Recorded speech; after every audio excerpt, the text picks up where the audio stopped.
Have you ever noticed that you're the one who likes to reach the office 30 minutes before everyone else? Not because your boss asked you to, not because you're trying to impress anyone, just because you like the quiet before the noise starts. Or have you noticed that in meetings, when someone asks a question, everyone else immediately pounces with an answer, but you take about 30 seconds just sitting with it, turning it over in your head before you say anything. And sometimes people look at you like you're slow. But when you do answer, something in the room shifts. Or maybe you're the person who, when given a new project, doesn't immediately open a blank document and start. You just think for longer than feels comfortable.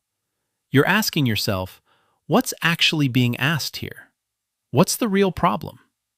Most people have been told, directly or indirectly, that these habits are weaknesses, that the quiet arrival, the pause before answering, the need to understand before doing, these are signs of hesitation, or introversion, or not being quick enough. Psychology says something completely different. And that's exactly what this video is about. These aren't habits you need to build or learn. You probably already have most of them. You just never had a name for what they actually meant. So let's get into it.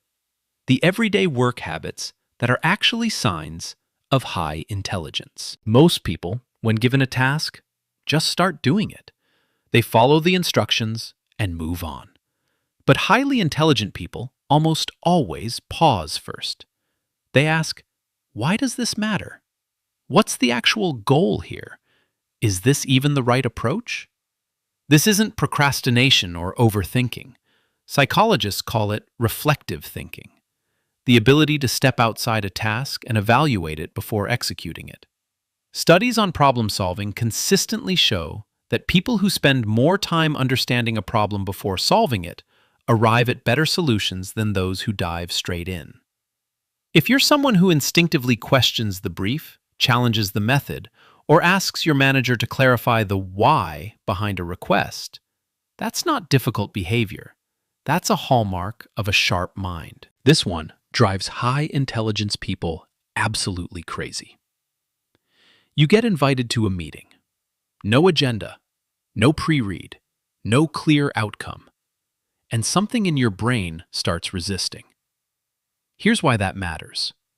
Research in organizational psychology shows that cognitively efficient people are much more sensitive to wasted mental energy. Your brain is constantly running a cost-benefit analysis, and a meeting with no structure? That's a terrible investment. This frustration isn't impatience. It's your brain recognizing that clarity enables performance. The same way a high-performance engine runs poorly on bad fuel, a high-intelligence mind runs poorly in low-structure environments. If meetings without agendas genuinely bother you, that discomfort is actually a signal of something good. You're not always on.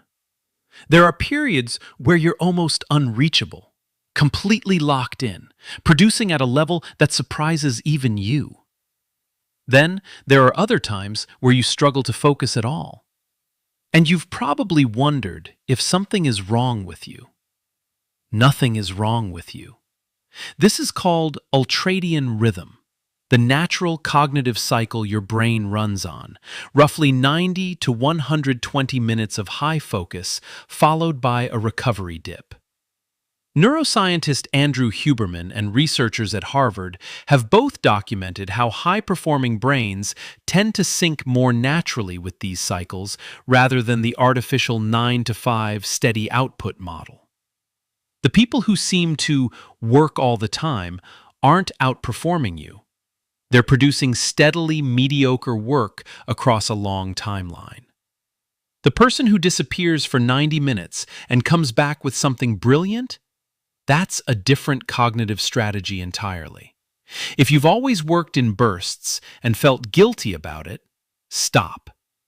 You're working with your brain, not against it. You can recall, almost word for word, something a colleague said 3 weeks ago. but you struggled to retain the contents of that 40-page strategy document? If this sounds like you, welcome to a trait common in verbally intelligent and socially perceptive people. This form of memory is tied to what psychologists call episodic memory, the ability to encode experiences, emotional context, and interpersonal data rather than abstract information. It's a form of intelligence particularly linked to leadership ability, because leading people requires understanding them. And you can't understand someone without remembering what they've actually said. In a world that prizes data retention, this habit often goes unnoticed. But if you're the person in the room who remembers exactly who said what and why it mattered, that's not a quirk, that's a strength. A slow day at work doesn't feel like relief. It feels like something is wrong.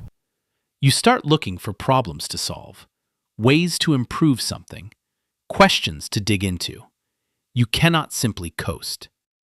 Psychologist Mihai Csikszentmihalyi, the researcher behind the concept of flow, found that highly intelligent people are drawn to challenge not because they're perfectionists, but because their brains require a certain level of cognitive engagement to feel regulated.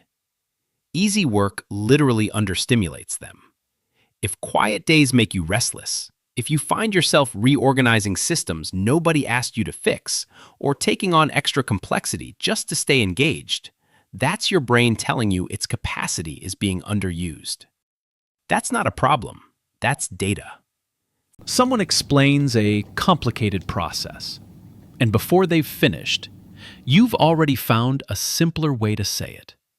Not because you're dismissive, but because your brain compresses information automatically. This is what researchers call conceptual fluency, the ability to strip an idea down to its essential structure. It's one of the clearest markers of deep understanding. The famous physicist Richard Feynman built his entire teaching philosophy around this. If you can't explain something simply, you don't really understand it. In meetings, this shows up as the person who says, "So basically, what we're saying is," and suddenly, everyone nods. In written work, it shows up as someone whose emails are half the length of everyone else's, but contain all the necessary information. If people often tell you, "That actually makes it clearer," this habit is the reason. When someone asks your opinion on something complex, a strategy, a hire, a major decision, you don't answer immediately. You sit with it. You want more information. You consider it from multiple angles. And sometimes people mistake this for indecision or lack of confidence. It's actually the opposite. A study published in the journal Thinking and Reasoning found that people with higher cognitive ability are significantly more likely to consider alternative perspectives before forming a judgment, a trait psychologists call integrative complexity. The people who answer immediately and confidently are often operating on instinct and confirmation bias. The people who say, "Give me a day to think about it," are the ones stress testing their own assumptions. In a workplace culture that rewards fast answers, this habit is invisible. But in terms of decision quality, it's one of the most valuable things you can bring to a team. The number in slide 4 doesn't match the number mentioned verbally. The timeline in the proposal doesn't align with what was agreed last quarter. Two colleagues are describing the same project with entirely different assumptions.